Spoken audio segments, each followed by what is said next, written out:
7h19, place à l'enquête de la rédaction. Europe 1 va plus loin, s'intéresse ce matin à la relation entre les Français et l'alcool à l'occasion du dernier jour du Dry January. Comprenez, le janvier sobre. Voilà, le janvier sobre, le Dry January, on essaie de le dire en anglais, c'est difficile. En tout cas, c'est une idée qui nous vient de nos amis britanniques. Il faut tenir un mois sans une goutte d'alcool. Alors, difficile de savoir combien de Français ont tenté réellement l'expérience du mois de janvier sans alcool. Il faut savoir que 5 millions de Français boivent tous les jours, peut-être d'un verre ou plus d'alcool. On va quand même essayer de faire un bilan et un point avec vous, Ève Roger, la chef du service société d'Europe 1.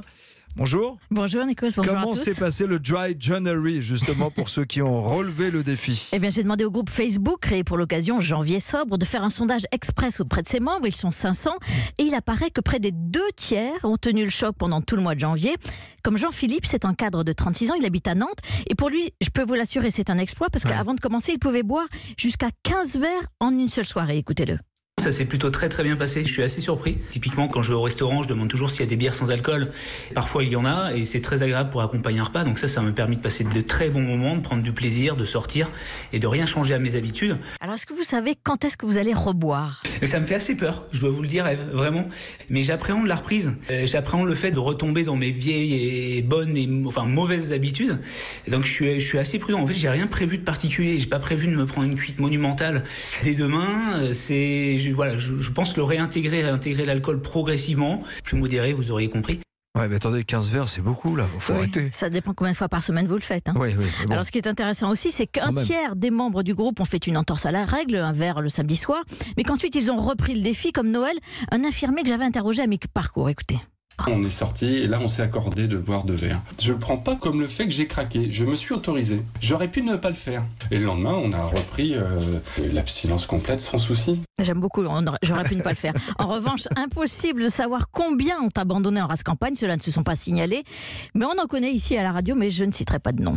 Alors c'est vrai que s'arrêter pendant un mois ça a l'air un peu anecdotique, un peu gadget, mais qu'est-ce que ça peut changer réellement pour celui qui décide d'arrêter de boire? Eh bien l'idée de ce défi, ce n'est pas d'arrêter de boire complètement, comme c'est le cas pour le mois sans tabac avec la cigarette. Là, c'est simplement de boire moins. Et c'est justement l'esprit de la campagne que le ministère de la Santé est en train de préparer dans le plus grand secret. L'objectif de cette campagne, qui va sortir en mars, je peux vous le révéler ce matin, ce n'est pas d'interdire l'alcool ou de culpabiliser les consommateurs, simplement d'accompagner tous ceux qui veulent diminuer leur consommation, un peu dans l'esprit de la campagne qu'on a tous dans l'oreille. Un verre, ça va, 3 verres, bonjour les dégâts. Écoutez. Un verre, ça va. 3 verres.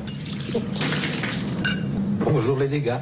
C'était en 1984. 84, celui-là, j'en ai un autre de 78, je le garde pour la fin. D'accord. Alors le prochain slogan, je peux vous le donner en avant-première ce matin, ça sera « Boire moins, c'est toujours mieux ».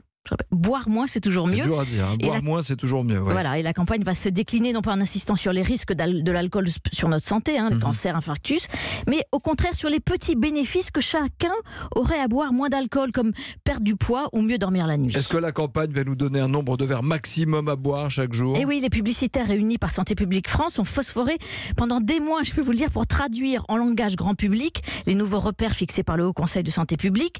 Et ils ont trouvé ce slogan que vous allez voir fleurir partout.